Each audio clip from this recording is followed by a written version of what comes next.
Estamos ao vivo. Deixa eu confirmar se nós estamos ao vivo aqui. Só um minutinho. Vamos ver aqui se nós estamos ao vivo. Peraí. Opa! Sim, estamos ao vivo. E aí, galera do Objetualidades, beleza com vocês?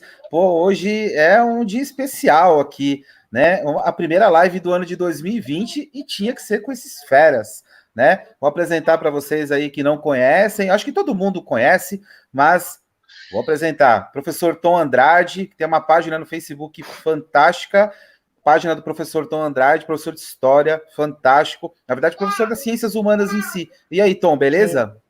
Beleza, Oswaldo, certinho? Fala, pessoal. Mancha, Vinícius. Bom, prazer legal, cara, a gente poder se reunir, bater um papo aí, trocar ideia. Muito legal. Mais uma vez, né? Então, dando continuidade aí, apresentando o professor Tiago, mais conhecido como Tiago Mancha, canal no YouTube, Mancha Filosófica. Fora isso, fazendo mestrado, parceirão, irmãozão. E aí, Tiago, beleza? Tudo bom? Vocês estão me ouvindo? Minha conexão está muito oscilante hoje. Estamos te ouvindo sim, a net inclusive. Não está muito legal, mas estamos aí, gente. Tudo bem? Aos amigos. Te apresentando. Eu não ouço. Não, isso eu ouvi, mas eu estou falando, está cortando muito. Mas tudo vamos bem. Vamos. Sem problemas, vamos embora. E dando continuidade aí, professor Antônio Vinícius também, novo mestre. Mais um mestre aí, né? Professor Antônio Vinícius, filosofia. E aí? Oi, tudo bom? Pô, eu não sei o que falar agora. Eu só queria dar um abraço pro Guilherme Matos, que eu vi que ele tá acompanhando. Esse moleque é fantástico. Saudades dele. Ele é show também. Pois é, muito bom, muito bom. Sou fã dele. Nós nos reunimos aí, conversamos, né? Tem alguns dias, e o objetivo era trazer algumas ideias, né? Que trariam, né, em relação ao Brasil sobre consensos e contrastes. Eu vou começar falando que sobre a questão da desigualdade no Brasil em relação aos indicadores, né, de índice de desenvolvimento humano. Fazendo uma breve pesquisa, né, sobre o índice de desenvolvimento humano, você consegue ver claramente que os principais, né, os maiores índices de desenvolvimento humano do Brasil, eles estão relacionados aí na região Centro-Sul, né? Você pega Brasília como primeiro, o maior índice de desenvolvimento humano, aí você tem São Paulo, aí você tem o Rio de Janeiro, Rio Grande do Sul, Santa Catarina e Paraná. E isso mostra claramente uma das questões que a gente está vivendo na questão atual, principalmente na questão da pandemia. Embora tenha, assim, São Paulo e Rio sejam os epicentros aí dessa questão da pandemia, né? Mesmo assim, os estados eles estão conseguindo se manter de uma certa forma nessa questão de educação, até por ter, né, uma verba maior para poder manter essa questão da educação. Né? O que vocês têm para falar sobre isso aí? Quem quer começar? Tem filtro. Tem filtro. Então, eu prefiro... Então começa. Não, bora. Começou, agora continua. Não, é difícil, né? Eu até comentei numa reunião do trabalho, acho que foi anteontem, não sei se o Oswaldo estava nessa, que eu aprendi algumas coisas, né? Venho aprendendo. Que eu lembro de quando era moleque, falavam pra mim, né, essas coisas que você acredita, com o passar do tempo, você vai envelhecendo, vai ver que era bobeira, é coisa de juventude. Eu tô ficando cada dia mais velho e cada dia faz mais sentido. Assim, oi, como assim? Cada dia tudo se confirma cada vez mais. Então, o mundo é muito caricato. Pois é. E aí, Thiago? Desculpa, Tom, vai falar? Vai lá, Tom. Tá, é uma questão meio complicada, na verdade, principalmente essa questão de desigualdade educacional, né? É bem bizarro, na verdade, por quê? Porque, todo mundo sabe que a desigualdade social, educacional, desigualdade de gênero, desigualdade de etnia, desigualdade de raça existe no Brasil há 520 anos. Tá? A gente já começa por um processo totalmente exploratório, a gente vê a desigualdade é algo nítido, é claro. Essa pandemia, na verdade, ela só veio mostrar aquilo que todo mundo já sabia e fingia que não existia, resolve ignorar. O Brasil é feito muito de cima de mitos, né? Mitos, mito e mitos, na verdade, a gente precisa de um é quase que uma síndrome de órfão, uma síndrome de falta de pai. Porque a gente precisa de um herói, a gente tem que personificar numa única pessoa, o culto à personalidade, ia ser bizarro, cara. A gente, enquanto nação, enquanto povo, a gente precisa aprender muito, na verdade, ainda, porque a gente precisa parar de ficar idolatrando figuras. O Brasil é construído em cima de histórias mentirosas, Tiradentes, processo de independência, república, é colocado como se fossem verdadeiros eventos históricos maravilhosos, e não é a verdadeira mentira, é bizarro, entendeu? A gente vive num mundo, na verdade, e é pior de tudo, a gente vive num mundo de contestação pior de coisas estabelecidas, de pós-verdades, né? Vocês têm aí fato que é comprovado, e o cara vai lá e questiona, não, mas a Terra não é redonda, a Terra é plana, e porra, meu... Isso é sua opinião. Essa é a minha opinião. Sabe o que é bizarro? O pessoal fala que é opinião. Opinião tem que ser pautada em argumentação de algo concreto. Opinião por opinião é falácia. É só... eu costumo falar nas aulas de filosofia que a opinião que a gente tem para determinados assuntos não serve para nada, né? Então, você quer dar sua opinião, você grita na janela, você faz qualquer coisa, porque as pessoas têm uma dificuldade muito grande em entender, primeiro, que a ciência social, a ciência humana, de uma forma geral, ela é ciência. Acho que essa é a primeira coisa. A segunda coisa que é importante pensar é que eu vejo muito assim, né? Essa pandemia ela está trazendo para nós um cenário que está desmascarando um mito muito grande, maior do que outros mitos que a gente vai falar daqui a pouco, que é o mito de que o brasileiro é gente boa. O brasileiro não é gente boa. O brasileiro ele é tão individualista quanto o estadunidense, que às vezes a gente critica, porque eles só pensam no país deles. Eles têm um outro direcionamento de ideia, de relação com a pátria. Eles têm uma relação com a pátria que nós nem temos, mas o principal eu vejo, né, claro, dentre muitas coisas, é de que nós carregamos durante muito tempo, o brasileiro não é racista, o brasileiro ele não é homofóbico, o brasileiro não é um monte de coisa, ele é bonzinho porque no carnaval todo mundo fica junto, porque na sala de aula, na família, mas mesmo tendo um homossexual na família, negro, todos os preconceitos eles estão aí demonstrados. Eu acho que a gente é um processo que está se, vamos dizer assim, está se avolumando de uns anos para cá, principalmente depois do golpe, depois da eleição de 2018 e tudo mais, mas agora nesse momento de crise, você percebe que essa lógica da cooperatividade, da colaboração, da cordialidade, que nem o Sérgio Buarque falava, são mentirosas. O brasileiro não é cordial, ele está pensando nele, ele tá assim, claro, a gente está generalizando, mas é em cima da generalização que a gente trabalha. Por que a gente tem uma dificuldade muito grande hoje de conseguir resolver o problema do isolamento? Porque as pessoas teimam porque querem ir para a rua. E elas querem porque eu preciso andar na praia, porque eu preciso fazer isso. Então, assim, esse mito que se construiu de que o brasileiro é bacana é mentiroso. O brasileiro é tão calhorda quando precisa ser, como quando quer ser, do que tantos outros. Agora, eu sei que isso foi uma questão levantada, depois a gente pode discutir isso. Para terminar minha parte, eu não considero isso como um comportamento natural. Então, já deixar bem claro, quando eu falo o brasileiro, eu não estou naturalizando como se fosse uma questão genética do brasileiro. Eu estou colocando que dentro de uma herança histórica, como o Tom falou, dentro de heranças sociais que a gente carrega há mais de 500 anos, isso faz parte do tecido social. Não que seja algo, vamos dizer, enraizado no gênero brasileiro. Não é isso. Não, pois é. E só para amarrando... Fala aí, Thiago. É o Tom. O Tom, fala aí, Tom. Pode falar. É que tem uma situação que, quando o Thiago falou dessa questão do brasileiro ser bonzinho, né, eu passei por uma situação essa semana, né, de procurar remédio, né, para uma pessoa da minha família por farmácia online, né, até por não sair de casa. E eu precisava ver um remédio e ele estava em falta. Eu aproveitei, né, falei, poxa, eu vou aproveitar e vou perguntar. Eu falei, então, eu gostaria de comprar a cloroquina, né? Cloroquina, porque eu conheço uma pessoa que está aqui na minha rua que tem o Covid-19 e eu gostaria de comprar a cloroquina, né? Não tem na farmácia, não tem, esse remédio está em falta. Porque é difícil hoje, viu? Então, pois é. Então, assim, eu fiz assim... Aparentemente parece que eu estou inteiro. Bom, pois é. O Thiago acho que caiu aqui, mas já ele volta. Daqui a pouco ele volta aqui. Então, assim, eu achei tão absurdo, porque, caramba, você vai atrás de uma situação, o pessoal está comprando e estocando, se bobear o bendito do remédio, por uma pós-verdade, não é verdade? Porque eles estão indo atrás dessa informação, voltou o Tiagão aí, por causa de uma informação, porque pessoa X falou que vai curar. Poxa, hoje passou uma notícia na televisão, estava vendo o jornal, que a vacina na Europa, ela só vai, ter uma eficácia mesmo comprovada daqui a um ano. E é o mínimo, talvez. Talvez. E é o tempo mínimo que se leva. Eu estava lendo uma matéria que a OMS declarou que provavelmente o Covid-19 seja uma doença que a gente não vai conseguir erradicar tão cedo.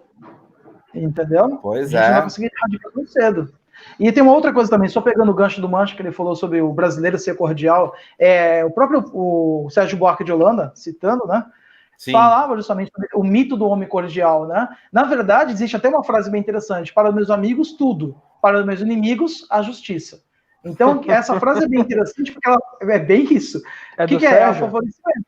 Sérgio Buarque de Holanda, dentro do texto, na verdade, que ele fala sobre... Não. Mas dentro desse contexto que a gente está falando, é verdade, o Brasil é criado em cima de mitos, é criado em cima de mentiras. A nossa construção é em cima de mentiras, isso é fato. Então a gente tem aí política de favorecimento, patriarcalismo, clientelismo, isso é algo que a gente sabe que está constante. Desde daquela pequena corrupção até o ato maior, a proporção maior, o brasileiro tem uma mania de achar que político, eu sempre falo isso em sala de aula para os alunos, tanto em história como em sociologia, político é como se fosse uma raça alienígena que veio para a Terra para poder governar a gente, por isso que eles são corruptos. Cara, político é o brasileiro. O governo que a gente tem hoje é um reflexo da própria atitude, do próprio padrão, da própria construção histórica, que o próprio Mancha citou, em cima do que a gente está vendo. Só isso. A gente está vendo um reflexo, o nosso reflexo no espelho. É basicamente isso. É que, infelizmente, a gente também tem uma dificuldade muito grande em enxergar que essa construção, na verdade, que o Mancha falou sobre o egoísmo do cara. O cara vai na praia, eu quero ir na praia, eu quero caminhar, mas é proibido. E o pessoal está cada vez mais, eu tenho feito fazer compras no mercado, e está muita gente, tem muitas pessoas, está vendo o número, famílias lá, para cima e para baixo, o marido, a esposa, com os filhos, e o mercado falando, não vai um só da família, anda distante, mesmo sendo marido e mulher, não adianta, parece que tem um problema de cognição, para entender, ele só entende aquilo que ele quer, isso que é assustador. Rapidinho, Antônio. Tá. Só para ver aqui, o Guilherme ele fala uma situação que realmente é verdade aqui, né? Ele colocou como comentário, né? Sem contar que se encontrarem uma vacina, vai demorar muito para chegar nas mãos da população. Isso é fato. Exato. Isso é fato, né? Fala aí, Antônio. Só aproveitando o que o Guilherme falou, vai demorar muito para chegar na mão da população e do brasileiro mais ainda, porque nós temos um governo que só vive de fazer intriga com Deus e o mundo. Prefiro não comentar aqui qual palavra vem na minha mente para descrever essa situação da política externa nacional. Mas eu tenho... Oi? A gente tem um descompromisso. A política que a gente tem hoje, o governo que a gente tem hoje é descompromissado, porque é o que anteontem eu estava numa live com um amigo, o Daniel Camargo, a gente está falando, existe o governo com um projeto de governo, não um projeto de país. Existe projeto de governo. Projeto, na verdade, para ele em si, entendeu? Mas não para o país, não para o povo. A ideia do governo para o povo, para o povo, pelo povo... que não é só ele também, né? É todo um tipo de pensamento que é envolvido, que pega o Ernesto Araújo, principalmente, Olavo de Carvalho, é um grupo que você fica olhando e pensa assim, onde que eles querem chegar com isso? Não faz sentido. Politicamente não faz sentido. Mas o que eu ia comentar antes ainda era outra coisa. Quando se coloca a questão do povo brasileiro, eu sempre me pego pensando do Tolstói. Assim, Tolstói, teoricamente, não tem nada a ver com o Brasil, mas eu adoro esse cara. Eu acho que é meu escritor preferido. Eu sempre utilizo com os alunos algumas aulas, uns contos do Tolstói. E o Tolstói, ele era um aristocrata. Ele era da elite russa. Só que ele, de certa forma, se voltou contra isso. Ele foi para um radicalismo cristão que rompeu, inclusive, com a igreja. E ele percebia que os grandes vilões eram os aristocratas, eram os líderes da igreja ortodoxa russa, e o povo simples, enganado, ele conseguia revelar aquela raiz genuinamente cristã que quando você olha para os escritos e você vê que Jesus explicava, era o ideal a ser seguido. E eu fico pensando, aqui em nosso país, conhecendo pessoas simples, que eu já conheci, que eu conheço, o quão real é isso, e o quão real é também o que a Marilena Chauí fala da classe média. Então, acho que mais do que o brasileiro inteiro como categoria, a classe média nacional, ela é masoquista, cara. Ela luta contra si ainda. É o famoso murro e ponta de faca, né? Na verdade, ela tem facada em si mesmo. Não, sim, ontem... Ela tem uma ideia de que ela é rica, na verdade, porque ela pode comprar mais do que o outro. Ontem, eu voltei agora a conexão não vai cair mais, porque eu tive que conectar pelo celular. Ontem eu recebi um vídeo lá no grupo da minha família, e até, por incrível que pareça, gerou uma discussão interessante, que era um servidor público, ele falando mal dos próprios servidores públicos, esculachando, falando, por que o servidor público nesse período não diminui o salário, porque eu tenho o meu salário garantido e tal, e eu fiquei pensando, olha só como períodos gritantes como esse fazem com que a gente acredite em umas coisas, como, por exemplo, acreditar que o problema da pandemia e da economia está no salário do servidor público, né? Então, assim, são estratégias de poder, né? Dentro daquilo que o Foucault fala lá, a gente estava comentando um pouco antes aqui, as tecnologias do poder que essa razão do Estado capitalista produz, e aí você coloca lá, hoje nós temos as redes sociais e tudo mais, você vai jogando essas sementes em grupos de pessoas que obviamente não têm essa leitura e não tem, talvez nem precisem ter da sociedade, e as pessoas acreditam que o trabalhador, por mais que só porque ele tem uma estabilidade ou ganha um pouco mais, ele é o grande problema da sociedade, quando na verdade isso é um absurdo, né? Mas aí, como vocês falaram, a gente começa a brigar entre a gente e não consegue perceber, como o título daquele filme Tropa de Elite 2, que o inimigo é outro. O inimigo é outro, cara, não tem como. Eu só mudaria uma coisa. O inimigo no filme o inimigo agora é outro. Né? Agora é outro. Eu diria que o inimigo sempre foi outro. Exatamente, por isso que eu falei outro, eu nem pus o agora, né? É que ele não percebia no filme. No primeiro filme ele achava que era subir a favela, pôr saco plástico na cabeça de traficante lá. Tava resolvido, né? E tava resolvido. Aí quando ele vai para a questão, quando ele se infiltra no universo da política, ele percebe que aquilo tudo ele era um capacho do Estado, né? E aí você vai, se a gente for fazer uma pesquisa para estudar, não é o caso aqui, como nasce a polícia, como se militariza a polícia dentro desse Estado moderno, você começa a perceber todas essas relações que o autor que eu tenho estudado muito, o Mesários, fala, as mediações, né? Como essas mediações acontecem, né? Você tem uma lógica maior, né? Você tem ali o capital, a gente já falou sobre isso em outra situação. E aí você percebe como essas mediações funcionam e esses organismos todos, eles entram para fazer a garantia dessa continuidade, né, gente?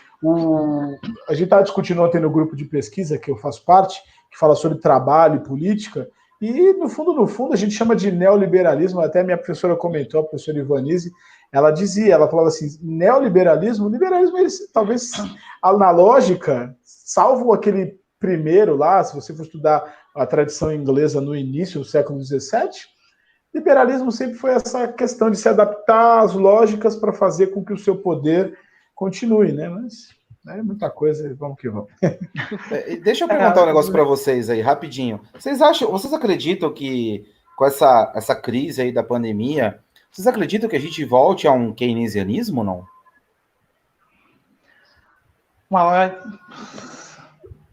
Eu acho difícil.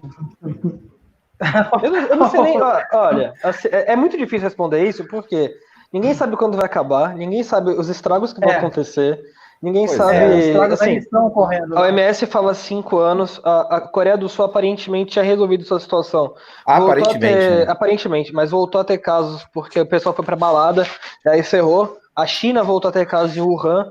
A América do Sul inteira está se fechando pro Brasil, porque, por exemplo, o Paraguai. Quase todos os casos que o Paraguai está tendo hoje são casos de paraguaios que vieram do Brasil. E assim, ninguém sabe qual que vai ser o efeito disso. Exatamente, é uma grande interrogação. Então, é difícil, na verdade. A realidade, no final das contas, Em momentos de crise, nossa tentativa, nós como um todo, tentamos dar respostas antigas. De certa forma, o keynesianismo é uma resposta antiga que acabou mostrando seus problemas. Seria necessário pensar diferente. Existe teoria para isso, existe pensador para isso. A América do Sul oferece muito gabarito teórico para nós pensarmos isso. Teorias do bem viver, por exemplo. Os povos originários da América do Sul, eles nos entregam a possibilidade de pensar o mundo de uma forma diferente. E assim, diferente de qualquer outra teoria que está colocada aí. É uma luta contra o progresso. O progresso nos levou a isso. Mas enfim. Porque, rapidinho, Tom, só para completar o que o Vinícius falou, eu penso assim, se a gente for pensar nessas saídas, a gente vai cair naquilo que talvez a gente já tenha falado, e a minha conexão caiu, a gente vai cair nas ideias reformistas. A gente não vai entrar numa ideia de transformação. A gente precisa transformar, não remendar uma bola que já está furada e já foi furada há muito tempo. Né? Então, quando a gente fica assim, essas saídas antigas, vamos dizer assim, o que elas representariam? Um paliativo? Mas assim, nós estamos vivendo uma possibilidade, gente, de pandemias sistemáticas. E como é que você vai fazer isso? Né? Porque a questão, ela não é só a questão da biologia, de saúde, ela é uma questão principalmente humanitária, a questão de se repensar a maneira como o ser humano se relaciona com o planeta. Exatamente. Aí é a grande questão. Mas essa questão de repensar esse relacionamento com o planeta, com o meio e com o coletivo, isso é um trabalho que, não vai acontecer da noite para o dia. Não vai ser da hora para outra. A gente está vivendo uma situação extremamente complexa, inédita em alguns pontos e repetitiva em outros, mas a gente tem que pensar que esse relacionamento com o meio, relacionamento com o indivíduo, precisa ser, sim, de fato, repensado.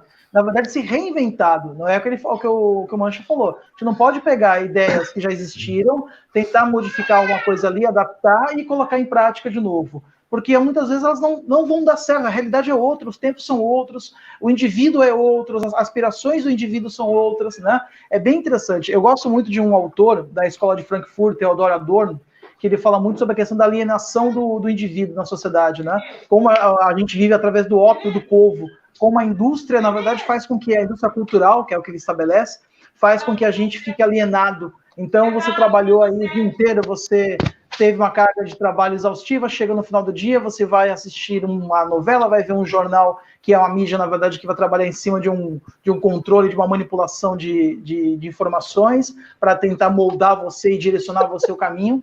Então, é meio complicado. Eu tive que colocar esse comentário aí, João Henrique, saludando o Antônio. Foi aluno de nós 4 aqui, né? Um abraço, João. Abraço, João. Quis brincar com o nome no Facebook e depois não sabia como mudar. Gente, nós vivemos um tempo tão doido que esse dia o João falou que pela primeira vez concordou comigo no negócio. Eu mandei pro Vinícius e falei, acontece, vou até chorar agora. Tá bom. Eu tô procurando um negócio aqui, mas depois eu acho. Mas, enfim, é muita coisa que tá para acontecer. Ninguém sabe exatamente como é que vai se desenrolar. Existem possibilidades, mas a saída, ela não tem outra forma que não aquilo que o próprio Tom comentou, que é passar pelo povo, pela coletividade. E é complicado. É necessário confiança no outro. E como que nós vamos ter confiança no outro no momento em que pessoas acreditam que cloroquina vai salvar todas as doenças do mundo? Que acreditam que a Terra é plana.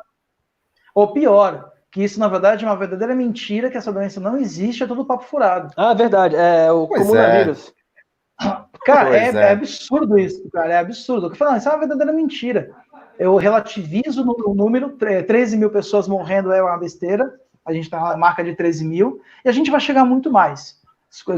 Não quero ser futurólogo pessimista, mas é fato. A gente vai ter muito mais mortes. É realidade. Talvez pela primeira vez a gente vai liderar.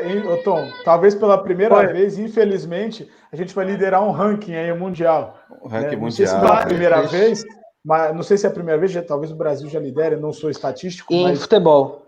Futebol. De São futebol. 5 Copas do Mundo. Também temos a maior vergonha, 7-1, mas assim... Mas o Brasil já está entre os países mais graves. Então, sim, hoje o Brasil é o 6º. Mas graças ao governo a gente vai chegar no primeiro lugar. Hoje nós passamos de 300 mil mortes no mundo todo, a maior parte nos Estados Unidos, mas o Brasil está numa crescente, porque eu lembro a Itália, quando chegou nos 10 mil, parece que foi ontem, já está nos 30, já passou das 30 mil mortes. E o Brasil a curva passou ontem diminuindo, também. Né? Pois é, eu acompanho todo dia a situação da Itália para ver a quantidade de mortes.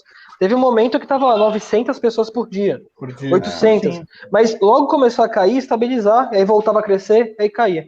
Ainda hoje, com a situação, depois de tanto tempo, o pessoal em casa está morrendo cerca de 200 pessoas por dia, que é muita coisa. Exatamente. E sabe o que é mais curioso? Hoje eu vi acompanhando material, notícia e tudo mais, fazendo uma comparação com a Suécia. A Suécia não fez nenhum programa de isolamento e está tudo bem. Só que teve o maior número de mortes em relação aos países europeus, está com um índice dos países escandinavos, desculpa, está com os índices, na verdade, da economia que extremamente arrebentado. E você vai me dar exemplo da Suécia, isso, inclusive.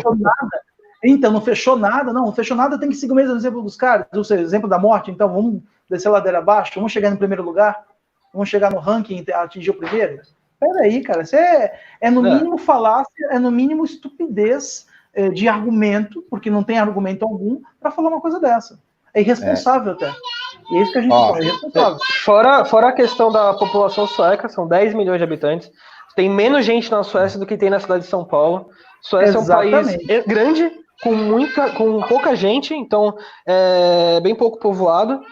Tem uma característica específica que estão comentando da Suécia, que é muita gente mora sozinha, o que diminui a possibilidade de ter contágio e passar para outras pessoas. Isso. Assim, o que é o Brasil? O que é a periferia? É muita gente morando junto.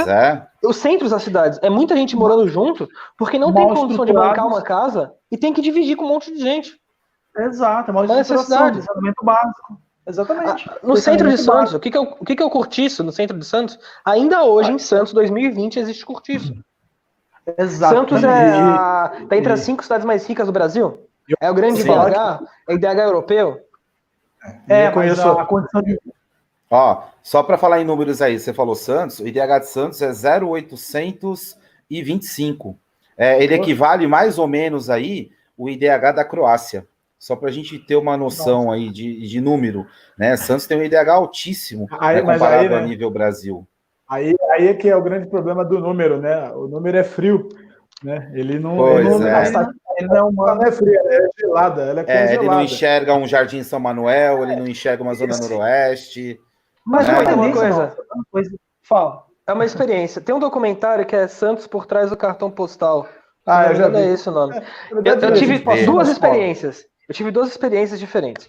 Uma passar numa escola que eu trabalho, que é no Embaré, é um bairro aqui de Santos de classe média para classe média alta, e a outra foi passar no cursinho popular que eu tô dando aula. No Embaré foi, nossa, isso é Santos? Santos tem palafita? Mas o que ele tá falando? Eu não concordo com isso, eu não vejo isso. No cursinho popular, uma reação engraçada foi, nossa, minha amiga tá falando. A pessoa reconheceu a própria amiga falando no vídeo, nem sabia que ela tinha passado por isso, e reconheceu o local em que vivia.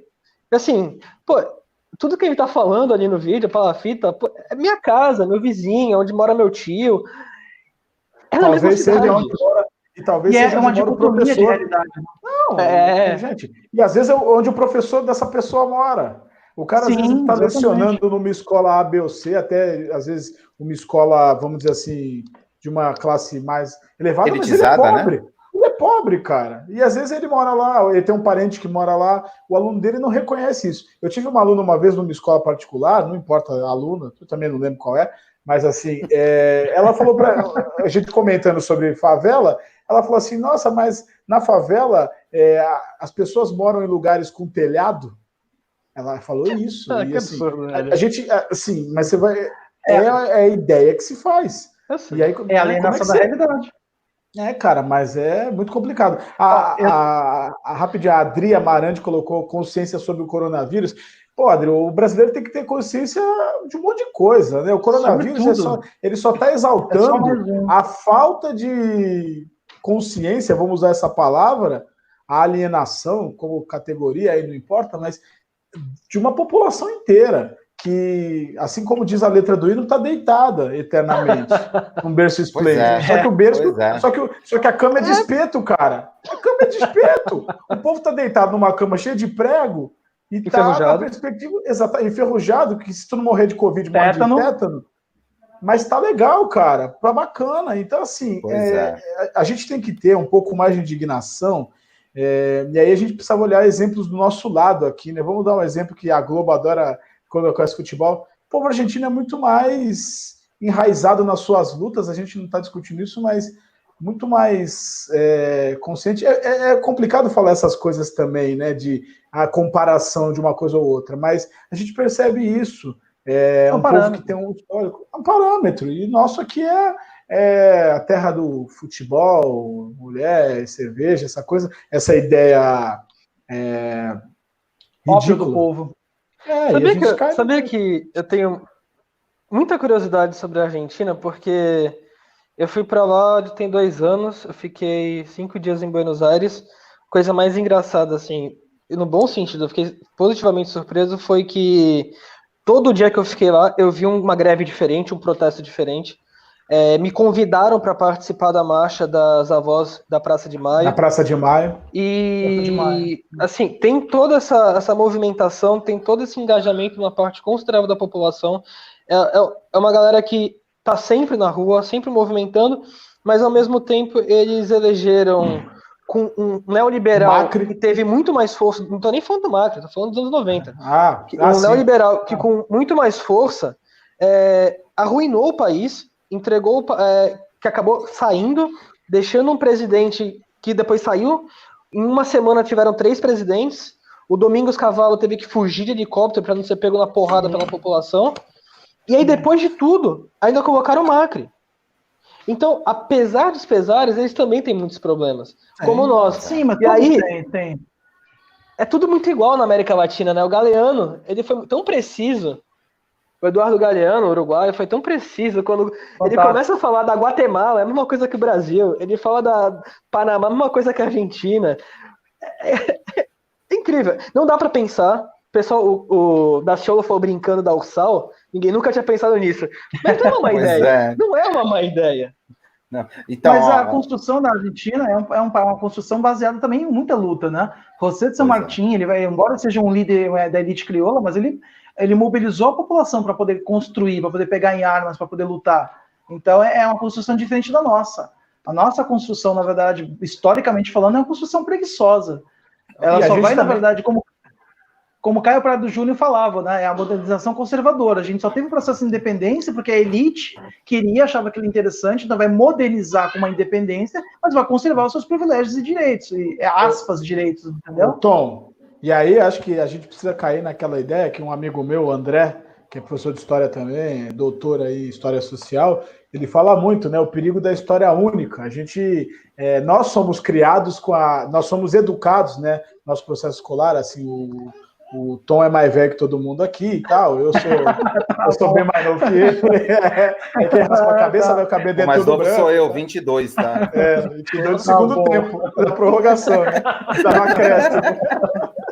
Mas assim, nós adotamos. E é engraçado porque nessa hora a gente vai pensar, o Brasil é um país que também tem muitas histórias, muitos processos de luta no período colonial, no período imperial e tudo mais. Mas voltas nativistas, separatistas. Mano, isso não é ensinado na escola. Então, assim, o que acontece? Você, assim, não é ensinado? Vamos colocar, é mal ensinado quando é ensinado. Vamos colocar dessa maneira. Então, os alunos, eles têm aquela ideia. Ontem teve o 13 de maio, cara. Então, assim, a gente tem. Linda, é tão bizarro isso, cara. A Princesa Isabel, eu lembro muito. Uma fada. Eu tenho 40 anos, cara, apesar de não parecer, apesar de ser mais velho que o Oswaldo, tô bem melhor. A gente brinca assim, cara, eu lembro da minha cartilha na escola, no ensino fundamental 1, na época, cara, era a Princesa Isabel um quadro, que eu não sei quem pintou, não lembro, que ela tá no alto de um casarão e a população tá assim numa praça celebrando. Mano, os caras nem sabiam o que ela tava fazendo. Ela assinou aquilo e saiu correndo. Foi pra Inglaterra, não sei, não lembro agora o certo. Então, assim... França. Eu estava vendo ontem, preparando uma aula, queria falar de sistemas e formas políticas. Eu deixei para os alunos, preparei uma atividade para os alunos, para eles observarem a propaganda eleitoral do plebiscito de 93. Aí eu fui vendo um pouco mais para saber qual que eu escolho. E aí eu vi um debate também. E, assim, a qualidade do debate era bem melhor do que é hoje, porque hoje é um não debate, tem um fujão que foi eleito fugindo. E também só fala berrando, e só fala com a arminha na mão. Mas seguir um conselho, né? Ok, também. Não abra a boca que você consegue. Que é melhor. Pois é. Senão você Era um poeta. Mas Romário, era muito... Romário, parafraseando, né? É muito engraçado ver que, assim, eu tinha 3 anos, então não tenho memória nenhuma dessa época, denunciando aqui que sou pirralho. Como os monarquistas queriam convencer a população, eu comecei a rir. Foi o seguinte, porque o Dom Pedro I lutou contra a escravidão, porque Dom Pedro II lutou contra a escravidão, porque na Dinamarca, que tem uma rainha, ela abre as portas do palácio para todo mundo consultar, conversar com ela. Meu, imagina, esse Dom Bertrand, que é papagaio do presidente, imagina esse cara, imperador do Brasil. O que seria? Ele abriu a porta para quem? Imagina um cara de uma ocupação do TST indo chegar para ele e falar: então, meu rei, eu tô precisando de uma casa. Fazer essa beijamão, né, que nem o Dom João VI fazia beijamão. É absurdo. Eu não vivi isso. Então, eu fiquei impressionado. É grotesco. Vocês podem falar melhor sobre o que foi isso. Acho que muitos alunos que observam aqui teu canal, Oswaldo, eles também não. Acho que todos os alunos não viveram esse momento. Então. E ontem mesmo, conversando com um professor, né, muito camarada meu, e ele é doutor, inclusive, né? Ele estava me falando que, na visão, né, da faculdade onde ele leciona, o Brasil hoje vive o neomalthusianismo, entendeu? A partir dessa perspectiva aí da pandemia. Né, a questão, né, lembrando das teorias demográficas, né, hoje o Brasil está vivendo o neomalthusianismo. Então, ou seja, quem pode mais chora menos aí na situação, entendeu? Refutando, o Brasil tem a possibilidade, o Brasil tem um alimento, o Brasil tem como produzir, embora hoje o setor primário do Brasil ele é maior que o setor secundário, né, se nós falarmos em números, né, hoje nós perdemos muitas indústrias, né, e isso vem de 2017 para cá, né, então não adianta culpar, né, determinado governo, porque isso vem de 2017 para cá, né, por aumentos de impostos, não por diminuição de impostos. Então ele mesmo cita, poxa, a gente está vivendo, né, o Brasil tem tudo, mas ao mesmo tempo o Brasil não tem nada. Então o Brasil está vivendo hoje tipo uma teoria de Thanos, mais ou menos isso, entendeu? Está vivendo um neomalthusianismo. O que vocês acham disso? Eu e o Mancha, a gente teve aquela última live, a primeira live que a gente fez junto na Mancha. A gente estava falando isso aí, eu cheguei até a fazer um comentário, uma metáfora. Tá todo mundo passando pela mesma tempestade, mas cada um nesse mar tá com um barco diferente. É basicamente isso. Quem pode mais tem mais chance de sobreviver, porque... Deixa eu só falar um negocinho aqui. O professor Lobão do canal Magel, um beijo, Lobão. Sensacional sua live ontem, né? Ele coloca aqui: o artigo do Mourão de hoje no jornal foi preocupante. A caserna está agitada. Vocês chegaram a ler alguma coisa sobre, não? Não, hoje eu passei o dia inteiro lendo para a aula, não consegui, não vi. Trabalho consumiu totalmente. Eu vou falar assim uma coisa que eu penso em cima da primeira pergunta do Oswaldo, do neomalthusianismo. O Brasil, cara, o Brasil é um galinheiro administrado por raposa. Então, bicho, não tem jeito. Né? A gente tem muita coisa aqui, mas a hora que a raposa quiser, ela vai querer comer todo mundo.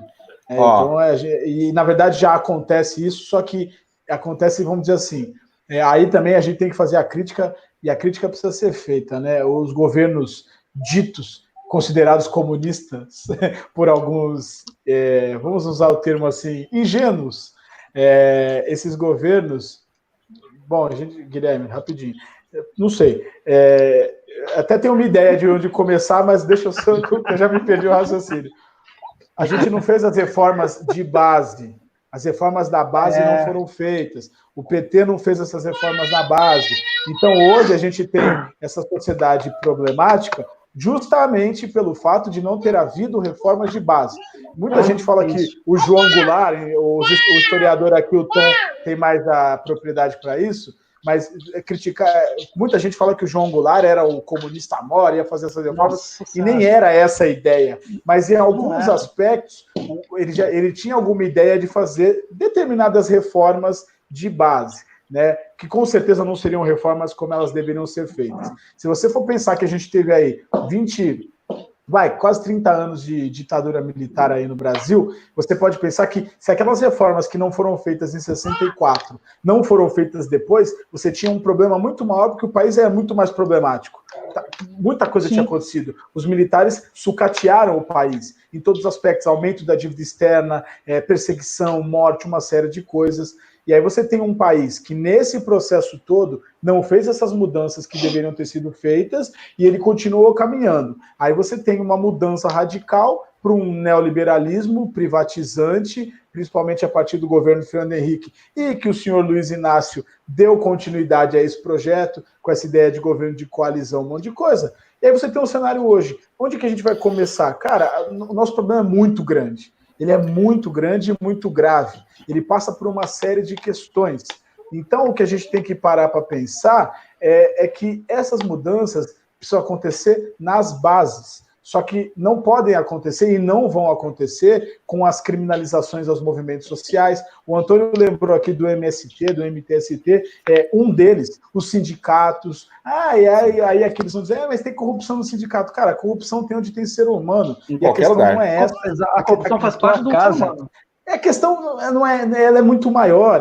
Você ter um pensamento de que é necessário que as bases estejam articuladas. Todas elas. A gente aqui somos 4 professores. Nós somos de uma categoria que não existe, vamos colocar. Não existe a classe de professor.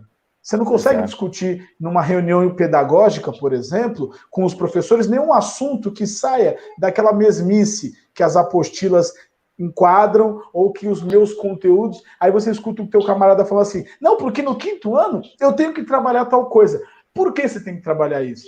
Porque a sequência que eu aprendi na faculdade, seja ela qual for, na de humanas, na de exatas, na de ciências naturais, é totalmente engessada. Então, olha só, você não tem essa consciência, você não tem essa liberdade para exercer a sua profissão, a gente que é professor, ou em tantas outras, e essas pessoas não se juntam. Isso não acontece dentro da escola, na classe trabalhadora, os movimentos sociais, quando se juntam, são criminalizados, apanham na rua. Então, essa mudança, no meu ponto de vista, ela tem que ser da base. Só que enquanto nós tivermos esse governo que está aí, esquece, cara, porque os caras vão sufocar tudo mesmo.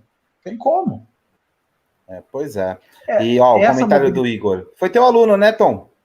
Foi meu aluno, Igor Serrano. Fala aí, Igor, um abraço. Ele falou, dei uma lida rápida no artigo porque não estava sabendo. Ao meu ver, o Mourão está começando a se aquecer. Eu não acho que eles... A realidade é outra, a construção é outra. Eu não acho que isso...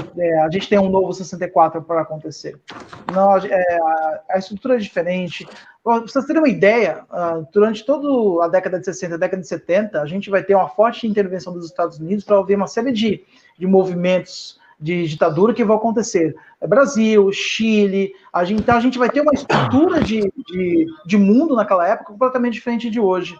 Naquela época a gente está falando de contexto de Guerra Fria, a gente está falando do contexto do medo do comunismo. João Goulart era comunista, pelo amor de Deus, né? O Jânio também, né? O Jânio, né? Tava de mão dada com esse também, cara, né? Aqui, ó. É porque ele tava de mão dada com esse cara. Sim, porque ele foi dar condecoração Cruzeiro do Sul, pronto, o Che Guevara. Então o Jânio é comunista. Para pra pensar, o Jânio Quadros, gente, é tipo falar que eu sou branco. Oi? Não viaja, cara. Não viaja. Mas tem gente que vai falar, cara. Isso não é uma questão de opinião, isso é fato, pelo amor de Deus. Não concordo. É um negócio histórico. Mas, Ô, Tom, mas puta, véio, assim, um amigo meu mandou uma mensagem aqui, eu acho que ele tá assistindo a live, o Fabrício. Alguns talvez conheçam, o Tom sei que conhece, o Tom não, o Antônio acho que conhece o Fabrício. Uhum. E o Fabrício, essa semana, fez uma live falando sobre o coronavírus. Ele é biólogo e é mestre em educação, mas na área de ciência e matemática. E assim, eu participei do final da live, que foi quando eu consegui escutá-lo bem e tal, mas a gente conversa muito. E ele fala uma coisa, das muitas coisas que ele fala, que são muito interessantes, uma questão é muito importante. O povo está questionando hoje, cara, a biologia, está questionando a medicina.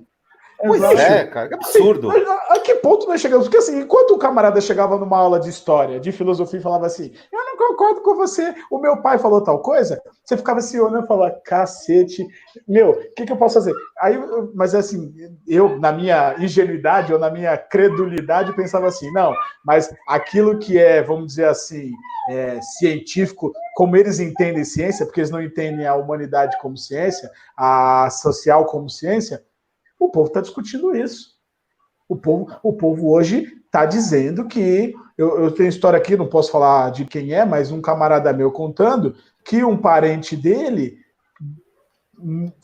ferrenho defensor, para não falar o nome, pediu para o médico receitar cloroquina para ele. Ele falou, eu vou tomar porque o cara falou que tá certo. Bicho. E o médico olha para a cara dele e fala, mas espera aí. Não, o médico receitou, que é pior. Não dá para saber quem é pior, né? O cara que pede ou o cara que receita, né? Não, mas, cara, você percebe a relativização de tudo, né? Então, eu não acho que nem relativização, na verdade. Eu acho que foge do campo da relativização. É o desprezo. O negacionismo. O negacionismo. É o negacionismo, o desprezo, a ignorância. Foge, tudo isso daí. A relativização até você acaba encontrando momentos em que ela acaba sendo aplicável. Nesse momento, não é relativização, isso é totalmente ignorância. A gente vive esse momento extremamente assustador, não somente nesse momento que a gente está vivendo agora da pandemia, da doença, mas é em todos os aspectos. Eu já cheguei a comentar numa live que eu fiz essa semana agora sobre nazismo ser de direita ou ser de esquerda. Nossa, outro absurdo. Tem gente que jura de pé junto, não, é de extrema esquerda e com certeza. Cara, é o que eu falo. Teve um aluno meu uma vez que falou assim, professor, eu não vou ler tal livro porque eu não sou tal coisa, né? Eu falei, cara, eu não sou tal coisa também, mas eu preciso ler e entender. Por exemplo, eu não sou nazista. Olha a minha cor. Olha eu. Eu sou nazista? Não. Só que tem nazista preto, cara. Você não viu? Aqui as que foram para vocês. Alemão e tomaram uma surra. Tem uma frase que eu sempre falo, e eu vou continuar falando. Muita gente, se fosse dinossauro, votaria nos meteoros, cara. Muita gente, cara. Isso aí. Deixa eu perguntar para vocês aí, né? Por causa do tempo, porque o Tom, né? Nosso Júlio. O Tom vai chegar atrasado hoje no trabalho. Pois é, né? Então, deixa eu perguntar um negócio para vocês. E aí, o que vocês acreditam que. Eu tô aqui quase mijando na garrafinha, cara. O que vocês acreditam que vai ser daqui para frente em relação a essa pandemia?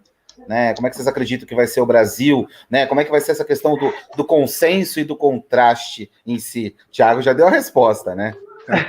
Sinceramente, eu acho que os contrastes vão aumentar ainda mais, a pobreza vai aumentar ainda mais, as diferenças vão ficar muito mais marcantes, vai ser marcado a ferro quente. Eu acho que a gente vai ter um país que cada vez mais vai estar extremamente marcado pelo que a gente já conhece, já é batido já.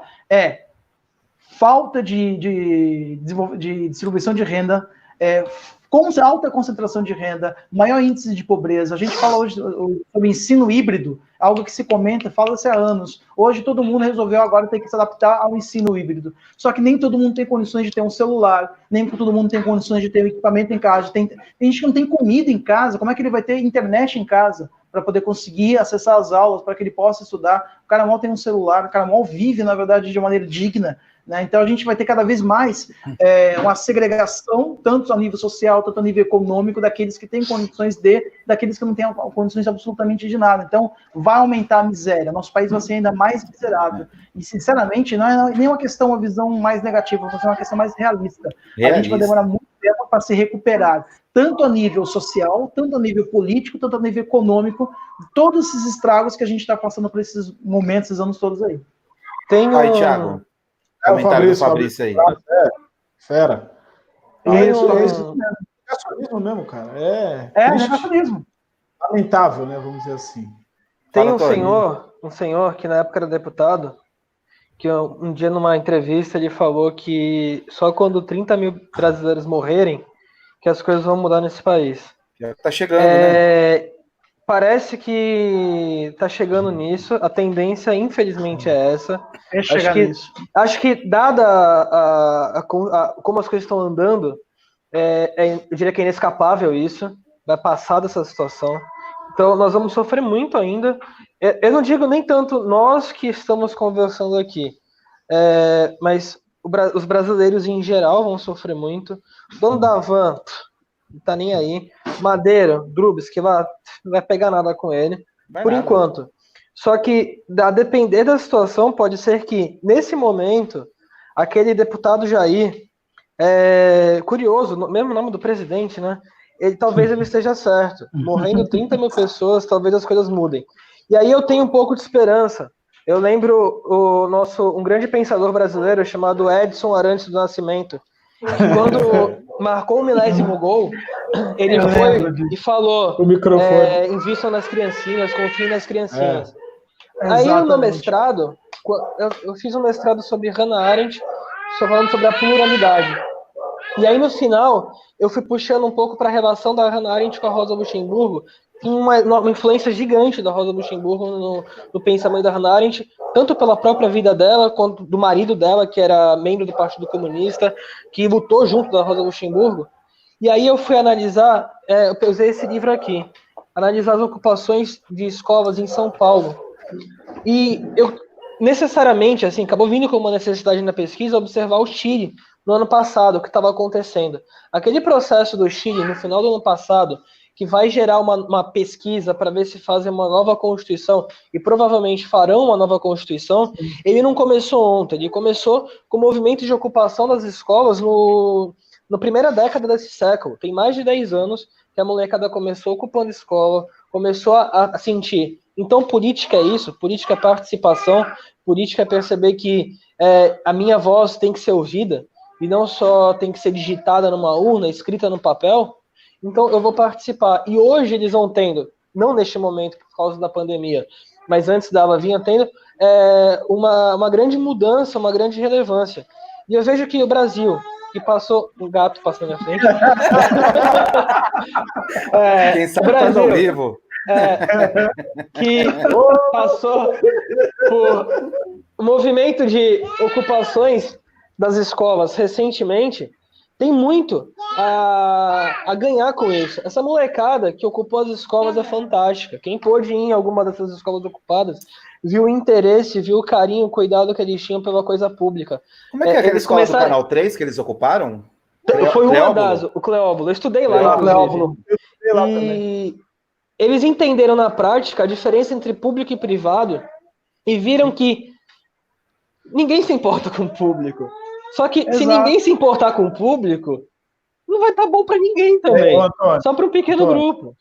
E aí eu tava lendo um artigo esses dias, escrito por uma aluna que também participou da ocupação, até comentei com você do livro lá, Educação contra a Barbárie, e ela fala que aquele momento, e é muito interessante a história, porque ela coloca que ela era uma menina que se identificava ali, ela se descobriu homossexual, gostando de meninas, que ela sofreu com a violência em casa, o desrespeito e a não consideração, e ela fala que o momento das ocupações para ela abriu o leque dela pensar a escola e o envolvimento dela com tudo, com a sexualidade dela, mas também com o local, com o prédio, com a história da instituição, com o que é a educação. Então, essa molecada aí, que produziu muita coisa aqui no estado de São Paulo, ela é, aquilo que o Guilherme tinha colocado, uma possibilidade de transformação do país, cara.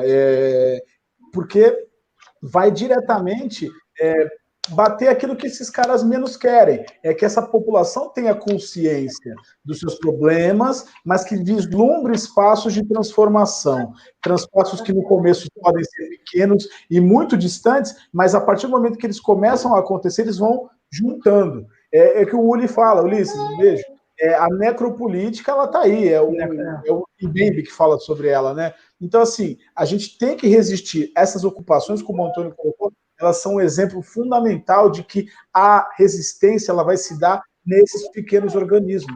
Não adianta a gente querer de novo, porque o erro do país é sempre achar que a solução é messiânica. messiânica, não estou falando Sim. Mas é a fala que eu tive inicialmente. Essa herança medieval que a gente carrega de que você precisa ter um salvador da pátria que vem. Exato. É herói. Cara, o herói é cada um. Isso é democracia. Não digo nem democracia plena. Eu gosto do exemplo que o Mesaros fala, democracia substantiva. Substantiva. Que parte de uma apropriação daquilo, do que é público, do que é meu, o entendimento de uma coletividade que, infelizmente, nós não temos. Mas tem muita gente, e são muitos mesmo. Essa molecada das ocupações, como o Antônio colocou, eles deram um exemplo para a gente de como fazer isso. Sentimento de pertencimento, de valorização. Tem alguns momentos aqui nesse livro, Escolas de Luta, que são muito interessantes. Um que me marcou foi de um garoto comentando como ele aprendeu a respeitar a mulher numa ocupação. Teve um momento que ele colocou assim, vou ler aqui, citando: eu me sinto muito representado pelas minas, e tem hora que eu fico quieto, abaixo a cabeça e escuto, porque eu sei que eu sou privilegiado em diversos fatores. E a gente entender nossos privilégios ao começo dessa revolução, tá ligado? Isso é muito importante para todos nós. Entender que a gente tem nossos privilégios sim, e que não é só porque você é favorável, que é porque você estuda em uma escola de ensino estadual, que você não tem esses privilégios, tá ligado? Você tem que entender o próximo e se sensibilizar cada vez mais, e é isso. E o título de um capítulo eu acho fantástico. Por uma educação que nos ensina a pensar e não a obedecer. Infelizmente, acho que a maior desgraça de nosso país é uma construção social que nos coloca a achar que temos que obedecer. A discordância parece que é luta. Você parece que é perguntar criminal. Parece... É um crime, não é? Alguém que discorda de você, que às vezes tem uma resposta bruta contigo, isso não precisa virar uma luta, isso faz parte do jogo democrático, de uma construção democrática do povo. É necessário. Assim, eu tenho certeza que essa molecada, que ainda é pequena, de quantidade, vai conseguir se espraiar cada vez mais. Eu sinto isso, eu percebo isso, eu acho que, eu prevejo isso, a expansão dessa desgraça, dessa pandemia, vai acabar nos levando necessariamente para uma mudança. E aí eu digo como a Rosa Luxemburgo. A Rosa Luxemburgo falava que um partido, ou qualquer organização, qualquer intelectual que seja, ele não tem que estar lá para controlar. Ninguém tem que controlar nada. Ele tem que estar lá para agitar. Ele criar assim, gente, para e pensa. O que é isso? Provoca isso. Instiga o pensamento. Chegue numa conclusão. Eu queria dizer rapidinho. Um abraço pro Pedrinho e pro Ulisses. Pois, não, tem um outro aqui. Olha só essa mensagem. Olha o que ele colocou aqui, ó, Borba. Melhor EAD que tem. Maior anarquista de São Vicente.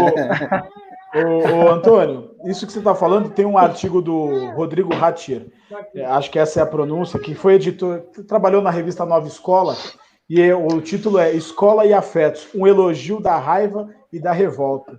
E ele coloca o título, a primeira frase do artigo é: precisamos sentir mais raiva. Você pega essa própria, a BNCC agora, com essa questão da socioemocional. As pessoas não podem ter raiva, não podem ter indignação, parece que são sentimentos ou expressões que, assim, ó, o ser humano que tem raiva, ele tem que ser domado, aí a gente poderia até pensar no Foucault da vida aí, mas por que o cara não pode se indignar, ele não pode falar alto em algum momento? Sabe o que me lembra isso, Mancha? Sabe o que isso me lembra? Acho que da tua época também, da minha época e da tua também. Educação moral e cívica. Lembra disso? Eu não tive isso. Eu não tive isso, né? O que é isso? Eu estudei história. Educação moral e cívica, exatamente, para você moldar, você formar o comportamento do indivíduo, do que se espera dele dentro de um processo construtivo político, para que ele seja mais uma célula de trabalho para poder servir ao Estado e por aí vai. É exatamente isso. Obedecer. Pessoal, obedecer. Pois é, obedecer, exatamente. Deixa eu falar um negócio para vocês. Estamos aqui praticamente com 1 hora. Falamos pra caramba, sensacional. Assim, e se deixar falar mais, hein? Pois é, ficaríamos aqui até umas 9 horas. E isso é uma deixa para a gente pensar num próximo tema, né? Para a gente poder discutir, pensar num próximo tema, inclusive fazer até agora que nós descobrimos, né, um mecanismo aqui, né? Que graças ao Lobão, meu amigo, professor do Magel, fantástico, completou 13 mil inscritos no canal dele, é uma luta, né? Me mostrou esse mecanismo aí, né? Falei, pô, nada mais justo do que agradecer ao vivo. Acho que, né, nós temos que elogiar ao vivo, né? E esse é o Lobão do bem, né? Pois é, esse é o Lobão do bem. é o Lobão do Exatamente. Não precisou se arrepender, né, para descobrir. Que agora tem um monte de arrependido, né? Pois Nossa, eu não saio. Ainda bem, né? Melhor arrependido. A Débora Camilo, ela fala 2 comentários aqui antes tarde rapidinho. do que mais tarde. Ó, olha só, 2 comentários aqui, Guilherme, live todos os dias. E esse outro moleque fantástico aqui, ó. Pedrão Santana, pois é, né? Mais que um tema, hein? Saudade, pois é. Você só tá entrando gente boa aqui, né? Pedro tá devendo um café, mas tá salvo porque o shopping tá fechado. Pois é. Então, assim, essa semana a gente não consegue, mas vamos pensar alguma coisa para a semana que vem. Ou para, no máximo, numa outra semana. Por quê? Dia 20, tanto aqui no Upgel como no Mancha Filosófica, canal do Thiago, nós temos um aulão aí preparatório para o Enem, entendeu? Fantástico, vai ter assim. Fui coagido a gravar uma aula. Pois é, quase 3 horas de aula de todas as disciplinas, todas as áreas do conhecimento, entendeu? De temas totalmente pertinentes, né? Com professores aí renomados aí no Brasil, né? Então, e o Thiago no meio aí. Meus renomados e tem eu. Pois é. Ó, olha só, ainda tenho que ler isso aqui, ó. Eu tenho que ler isso, ó. Olha a Sara aqui, saudade de vocês. Mas olha só o que eu tenho que ler aqui, ó. Eu é que vacilo. Entendeu? Eu é que vacilo. Bem lembrado. Então, olha só, só para a gente poder concluir, vamos pensar numa agenda aí. Se der tudo certo, a Marratini participar com a gente também, né? Porque nesse sistema de live dá para a gente colocar 6 pessoas. Então dá para fazer. Caraca! Maurício está na live. Pois Maurício. Maurício agora é o eterno apaixonado, né? Pois é, né? Maurício, entenderão. Caramba, o Maurício gastou dinheiro com flor, cara. Vocês não têm noção quando ele estava no terceiro ano do ensino médio. Pois é. Então, assim, galera, vamos pensar no tema. Quero agradecer vocês terem topado fazer aqui no Upgel, porque, né, assim, nós somos ainda bem pequenos, né, comparados, mas a gente já tem, assim, uma relevância no YouTube, com quase 11 mil, né, inscritos aqui no canal. Acho que a gente vai, não neste momento, né, porque nem todo mundo consegue ver ao vivo, mas como vai ficar armazenado, muita gente vai poder, né, entender essa questão do consensos e contrastes a partir da nossa análise. Entendeu? Ó, o professor Luiz Cismeiro aqui. Abraço, professor. Grande abraço, fantástico, hein? Entendeu? Olha ele aqui comentando. Parabéns aí, Luiz, por você ter ficado com a gente o tempo todo. Legal, Luiz. E queria agradecer vocês de verdade aí, Thiago. Tamo junto. Né? Parceria legal. De sempre, Antônio. Tamo junto todo dia, né, Antônio? Literalmente trabalhamos juntos. E Tom, você é um parceirão que a vida deu também, não tem muito o que falar. Prazer mesmo. Show de bola. E dessa vez deu certo, cara. Dá pra você colocar os 4 na tela? Que eu só só tem eu aqui na tela. O Tom é bonito, né, gente? Pera aí. Tô fechando a janela. Tô fazendo pipoca aqui em casa. Aí o barulho tá osso. Foi muito legal. Obrigado aí pela sabe uma das coisas legais? Porque o pessoal está conhecendo o professor que ele tem na sala de aula da forma natural em casa, entendeu? E isso é uma coisa legal, né? Pois é, literalmente. Com a minha filha comendo aqui na minha frente. Caramba, Amélia! Então, beleza, galera. Ó, o Pedrinho aqui, gente, né? Pedrinho fantástico. Obrigado. Pois é. Pedrinho abraço, galera. Abraço, foi fantástico aí, galera. Falou, turma. Até a próxima. Abraço. Tchau, tchau. Até a próxima. Bom trabalho, hein, Tom? Obrigado. O Pedrinho tá lendo. Fala que o VLT atrasou, Tom. Pode falar. Olha só o que o Pedrinho tá lendo. Olha só o que o Pedrinho tá lendo. Só para terminar com chave de ouro. Deixa eu colocar aqui. Merece que coloque. Antônio Lemos, de novo, Democracia de Platão que você me deu. Boa. Esse moleque é fantástico. Isso aí, galera. Só que o Platão não gostava da democracia, hein? Já avisando. Mas é uma forma de fechar. Quem sabe no nosso próximo tema, o que é democracia? Exatamente. Tô dando spoiler. Com a ajuda do Pedrinho. Abraço, galera. Abraço. Tchau, tchau. Tchau, galera. Tchau. Só você que saiu?